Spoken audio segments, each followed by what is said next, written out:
Hello, everybody. Welcome once again to AuthorStory. I'm Alexander Lim, your host, and for our inspiring show this week, I'm very excited to introduce to you our guest, Nicole Pouchet, who wrote a novel called Annie's Defiance. And for those of you who follow us regularly, you may remember her as being on our show a few weeks back. So, Nicole, welcome back to AuthorStory. It's a real pleasure to have you with us here for a second time around. Thank you very much. It's great to be here.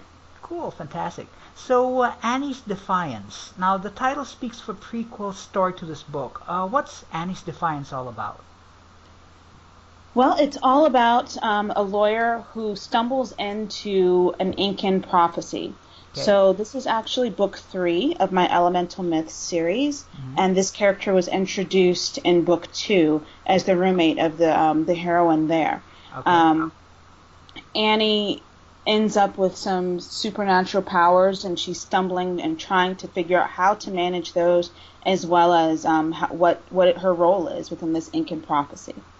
Right, okay. So Annie is actually, well, I'm not quite sure to refer to as a secondary character in what you mentioned, Layla's Gale, the Yes. book previous to this. Other than that, can you give us a bit more detail into who Annie is? Okay, sure. We know she's a lawyer, Annie, but I'm sorry? we know she's a lawyer, but how did she get her powers?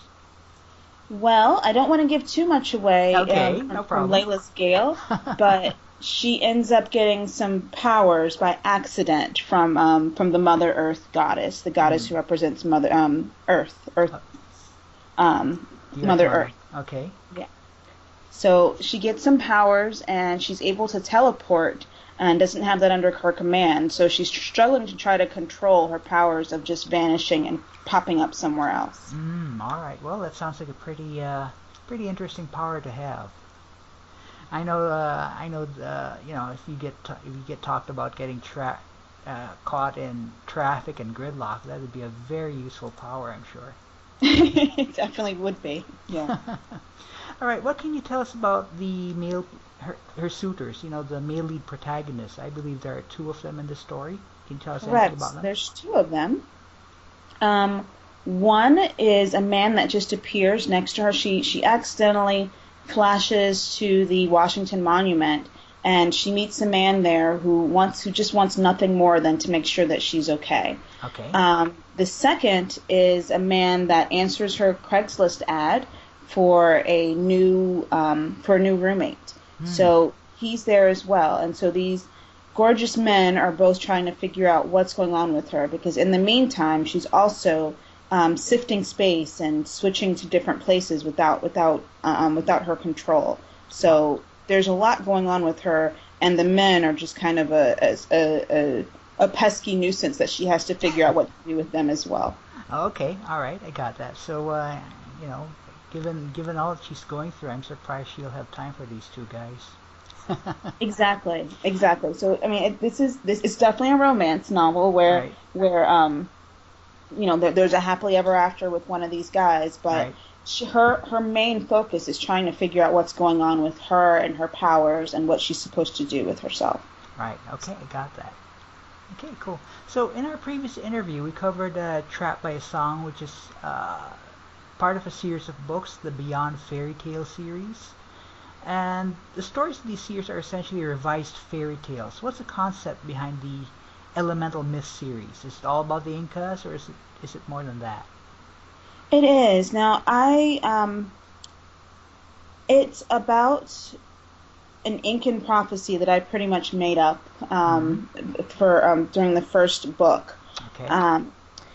It's about a woman who gets some powers, who's the reincarnation of the Earth Mother, All right. and her powers being filtered into 4 modern day women, and how they have to go through to try to join powers and save the world from whatever horrible thing is coming about. Right. Now, the antagonists are the followers of the Incan god Supe, who are trying to rid the earth, or help get rid of the spirits from the human bodies, which would effectively kill everybody. So. Right. Okay. Okay. So I take it then, since you have 4, it sounds like you have 4 heroines planned. Is it like the Elemental Myths is just 4 books long. It's not going to be more than that. It's actually 6 books long. 6 books long. So okay. there's four main characters, the 4 elements based on wind, earth, fire, and water. Okay.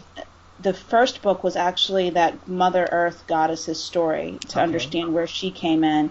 And then Annie was another one, just because I really wanted to tell Annie's story. So she's the 6th. So, and I might end up having small novellas off to the side as well. So I'm not sure exactly how many it's going to be, but there will be 4 full-length novels. Right. Okay. Well, that looks like a kind of pretty big ongoing series right there. How much research did you do on Incan mythology to do the world building for this novel, for this series, actually? Oh my gosh, quite a bit actually. A lot of research in terms of reading different books, going to Google, a lot of research to understand what kinds of gods people were worshiping thousands of years ago. Right. My first book is set 10,000 years ago near Lake Titicaca, and I really did look and see what people were doing, what kinds of different technologies they had then, because they were quite advanced actually for 10,000 years ago. A lot of different research went into making sure that things were somewhat historically accurate to understand what they would have had back then. Like, for instance, they used llamas to carry different things. They had aqueducts back then to be able to carry water from back and forth. There's a lot of stuff that went into the research for both book 1, and that continues to understand the different gods and the mythology based on everything. Right. Okay. So it must have been pretty extensive then. I mean, for you to really carry it through like 4 novels and the whole series of novellas. Exactly. So yeah, there's a lot of research that goes into it, and even as far as the names of the goddesses that these people are being named after, it's all very based in what's out there. I won't say based in fact, but it's all based on the mythology of the time. Right. So you try to get the mythology as accurate as possible. Exactly. All right, cool. I got that. So the series involves Incan mythology, and I presume you're interested in it because it's going to be a real grind if you write about something you're not interested in. Exactly. So when was the first time in your life that you encountered the Incas and the like? Because I'm sure Shakespeare didn't write about them. Brief note of clarification to our listeners who have tuned just now: Shakespeare is one of Nicole's literary influences. Because she was into classics and other, quote, serious, unquote, stuff when she was growing up. So when did you first encounter the Incas? Well, honestly, I like everyone was talking about the Mayans way back in 2000s and what was going to happen in 2012 and all of that. And with the Mayan cultures, I started reading about Mayans and Aztecs and Incans and really just looking at the Mesoamerican different cultures back then. And so the myths and the conspiracies of 5 or 6 years ago at this point are really focused me on Mesoamerica and what kinds of mythologies they held. So. Okay, but like when was the first time? So the first time was really like back in the early 2000s then. Yes. All right. Okay, I got that. So, did you ever visit Peru, or go to Machu Picchu or a place like this to get a feel for the land, the place during your research? Not yet. I'm scheduling a trip for next year. Oh, that'll be something. Yeah, I'm really excited about it. I've never been there, and that's a huge goal of mine is to get to Peru and be able to see Machu Picchu and the Sun Gate and a lot of the different places that are there and that I've written about at this point. Yeah. I'm in the middle of writing book 2. I'm sorry, not book 2, but I'm in the middle of writing book 4, the book that comes right after Annie. And the book that comes after that is going to be set in Machu Picchu. So I've got to get there and really understand the lay of the land before I start writing that book. Right. Okay. Well, and I'm sure you'll pick up quite a bit of information once you're there, layout and all that stuff. Yeah, I'm excited. I'm very excited. Well, cool. So are there any aspects to the Incas and Incan mythology that you find fascinating? Absolutely. I definitely find it fascinating that, I was born Christian, and so a lot of my belief systems are Christian, and it's very, paternalistic in terms of the male, a god being male and the Right. savior being male and everything Right. being male. And I definitely found it and still find it very interesting that the goddesses are just as important, if Uh-huh. not more important in certain aspects of Incan mythology. That character Pachamama is the goddess. She's pretty much Mother Nature, Uh-huh. a Mother Earth. So, and she holds to it's a very very important goddess even today in some cultures, and I find it very intriguing that they have um, such a feminine quality to the Mm. belief system. I like. Okay. All right. So it's more like the interest really along the lines of the, how do I put this? The more female aspect of being of a deity, something like that. Exactly. And then and a lot of it is balanced as well. I mean, they have both the male and the female, and I really like that there's some balance there. Right. Okay, got that. How about Incan culture? What in your research was there any aspect of Incan culture that you found fascinating? Yes, in terms of a lot of the different history in terms of how things came about and how the actual culture met its demise Mm-hmm. with the Spanish coming and the different kings agreeing to just basically how the culture demised, I think, is a very fascinating story. Oh yeah. Oh yeah. Right. Okay, I got that. So, Nicole, I'd just like to shift gears a bit and go back to something you mentioned in our previous interview. You started your career as an author, writing memoirs, and now you're writing romance novels. Was it a big shift for you going from memoirs to paranormal romance novels? From I nonfiction to was the fiction? biggest. I'm sorry. From nonfiction to fiction, sorry. Oh, no worries. I think the biggest shift for me was just the amount of happiness I got out of Okay, the shift. Um, I guess for me, writing, I've always been a writer and I've always loved writing. right. But for me, the shift from memoir to romance allowed me to really love what I was doing a lot Uh-huh. more. Okay. And not see it as something that I kind of had to do, like I have to write this story because X. Now it's I write because I love writing, and Hmm.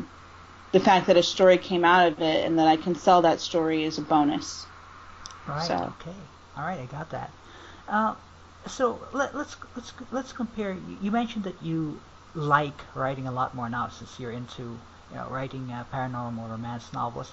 Um, and I understand that these Beyond Fairy Tale series, it's sort of like given to you, assigned to you. Um, First off, is the Elemental Myth series assigned to you, or did this come out entirely out of your own mind? This is entirely my creation, Great. and I say that with the caveat that there do exist cardinals. I mean, each of the men are cardinals that they're responsible for guiding the elementals' powers.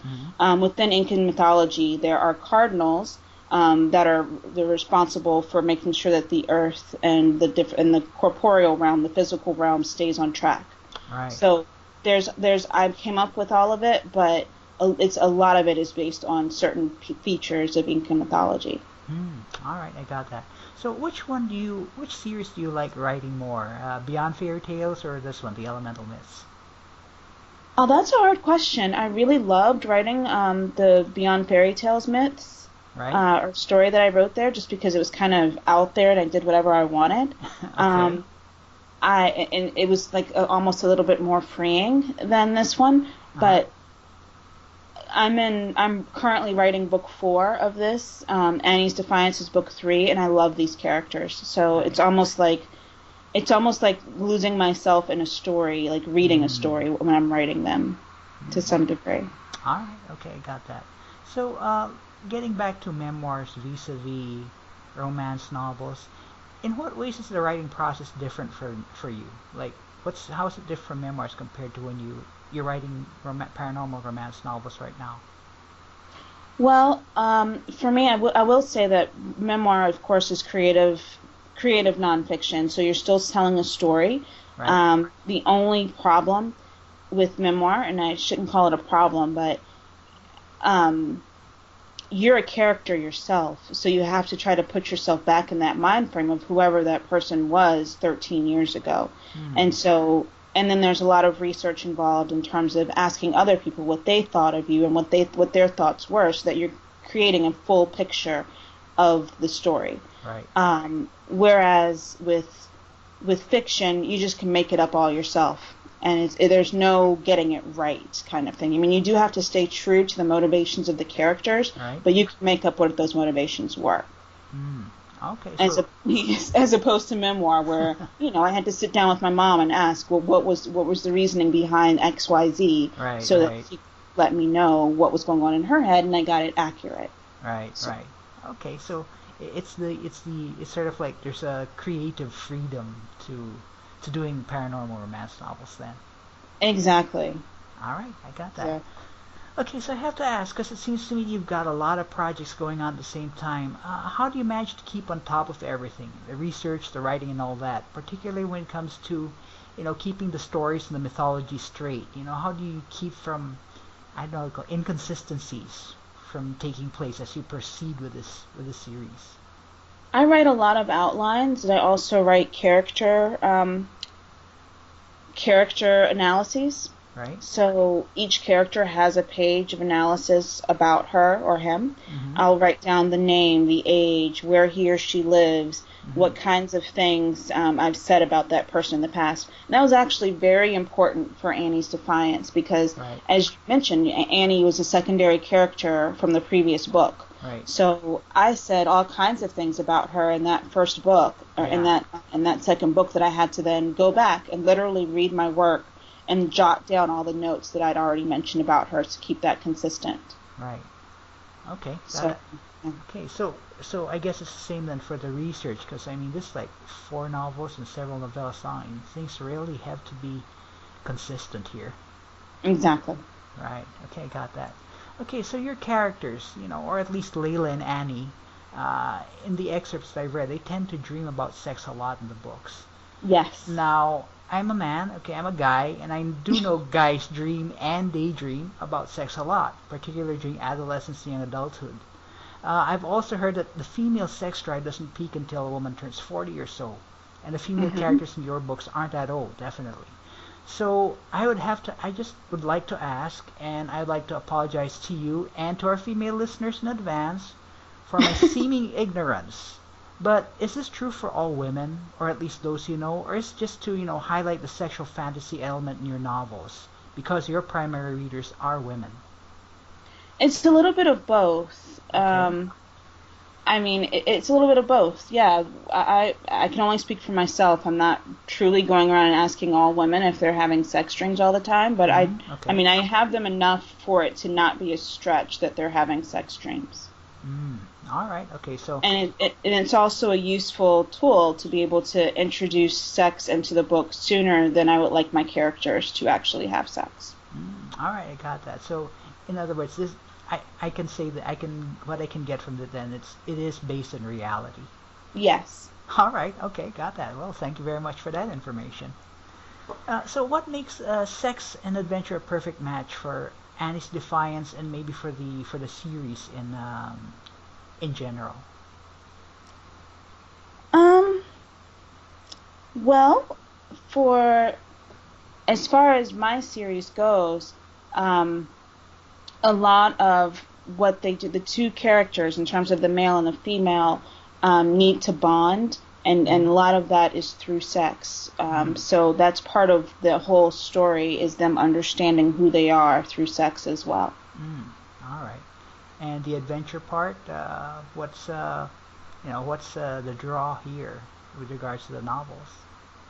Oh, they're always trying to make sure that everything is going to be okay. So All they're right. in danger, and they're trying to understand why they're in danger and how to get out of danger and how to save their friends and family from danger. So it just kind of amps up and increases the amount of adrenaline flowing and the excitement in the novels. So I love adventure being a part of my everything that I write and typically read as well. Oh, that's pretty good. I mean, that's interesting. I mean, for me as a guy, I mean, adventure's a big draw whenever I read a novel. So, who knows? You might get some guys into read these things as well. Absolutely. I mean, I well, obviously I like them, All right, but okay. yeah, there's going to be some adventure, and there's adventure and sex and love are the main qualities in there. Right, okay, got that. So, what's next for you, Nicole, after Annie's Defiance? I mean, you did mention you're on your fourth book in the series. Yes. But are there like any other mythologies you'd like to explore, other worlds you'd want to create in the future? Well, I just read something very interesting, so I just kind of clipped a note on it, and I'll go back and read that at some point. But I just read that there are cultures in Australia that have been passing along their stories for thousands, possibly tens of thousands of years, and they're Mm-hmm. completely historically accurate. Wow. So, I mean, they're saying that the people there, the native people there, are saying things like, okay, well, centuries upon centuries ago, there was this storm and this happened, because these stories are passed down accurately, Right. and they can literally go back and see from the rings of the trees or whatever environmental facts that these are absolutely completely accurate based on the storms and the Mm-hmm. fires and the things that they mention and what's still around the environment, Right. environmentally as well. So that's something that I plan on doing a little bit more research into and really understanding what's been handed down. And that kind of storytelling really interests me. All right. So that's something that's probably coming down years from now. Right. I might finish Elemental Myths first, or I might start a book or two in that series as well and kind of go back and forth. But to answer your question about right this moment, I am writing book four. All right. Okay, I got that. Well, I mean, with regards to Australia, I guess trip to Australia is would be in the works then. That would be fun. Yes, these are my great excuses, if you haven't noticed, to go travel. Yeah, Yes, well, no better excuse, right? exactly. Okay, cool. So, Nicole, in the last few minutes, as usual, as with the previous interview, I'd like to ask a few personal questions. Would that be okay? That's fine. Cool. So, Nicole, what is your favorite word? Oh, my favorite word is probably centrifugal. Centrifugal. Okay, Yeah. that's unusual. What makes your favorite word? Because that's kind of unusual. Most people would say like flour or butter or something relatively simple. Sorry, you asked. Yeah. So, Yeah, yeah, I did ask, but I'm just really curious because that's like, wow, centrifugal. That's not a common favorite word. I like the sounds that it makes. I like the Okay. meaning of it. I love that how it means, going circular force, always pulling back to the center. Right. Um, I kind of love everything about it. All right. Okay, got that. Cool. So, what's your least favorite word? Probably moist. Moist. Okay. All right. Cool. Got that. Okay. So, if you could live your life as one of your characters in any of your novels or any of the novels you've written, which character would it be and why? Hmm. That's a hard one. Let me think. I think I would go with Cadence. And Cadence is the character that I'm writing right now. Hmm. She's book four, Okay. and she is the fire goddess. Mm-hmm. She's able to control fire, which also extends to electricity. Mm. She's a jazz singer living in London and owns her own nightclub. Okay. I mean, there's just I love her life, and I love her powers, and I love her attitude about life. All right. Actually, Cool. Well, I guess for those of us in the general public, it'll be a few more months before we get to see Cadence. But okay, cool. I got that. yeah. All Hmm. right. So in closing, the book is Annie's Defiance. The author our guest, Nicole Pouchet. And to check out the book, go to her website at nicolepouchet.com. You can just go through the website and just leaf through it, and you'll be able to get her books. Is that correct, Nicole? That's exactly right. There's novels right on the top there, or latest works is there as well. All right, cool. So, listeners, go check it out. So, Nicole, thank you very much for your time and for being an author story again. It was very interesting, and I'm sure it's a very exciting time for you. What with another novel coming out, you're writing another novel, and Annie's Defiance coming out. Yes. Thank you very much. I appreciate it. Cool. And we'll be back next time on Author Story with another inspiring author.